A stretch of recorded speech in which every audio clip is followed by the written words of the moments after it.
মাত্র 2টি উপকরণ দিয়ে আজকে বানাবো লাচ্ছি। এত গরম পড়েছে যে দুপুরবেলা হইলে আর ভালোই লাগে না, মনে হয় ঠান্ডা ঠান্ডা কিছু খাই। এই দইটা ছিল আমাদের হাতে বানানো, আর দইটা একদম আমরা ডিপ ফ্রিজে রেখেছিলাম, এত ঠান্ডা ছিল চামচ দিয়ে তুলতেই পারতেছিলাম না আমরা, একদম বরফ হয়েছিল। আর এই যে অল্প করে একটু নিয়েছিলাম, একটু দেখার জন্য, টেস্ট করার জন্য যে কেমন হয়।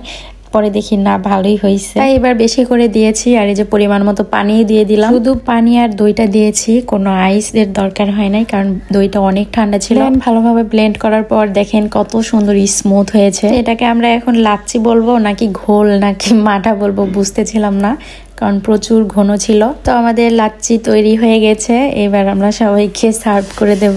গ্লাসে ঢালার সময় মনে হচ্ছে এটা আমাদের ঘোল, মানে সলপের বিখ্যাত ঘোল। সবার জন্য আমরা গ্লাসে নিয়েছি। এখন আমরা ঘোলই বলবো, কারণ এটাকে আর লাচ্ছি মনে হচ্ছে না, ঘোল ঘোলই মনে হচ্ছে। আর এটা খাওয়ার পরও সেমই মনে হচ্ছিল যে আমি ঘোল খাচ্ছিলাম।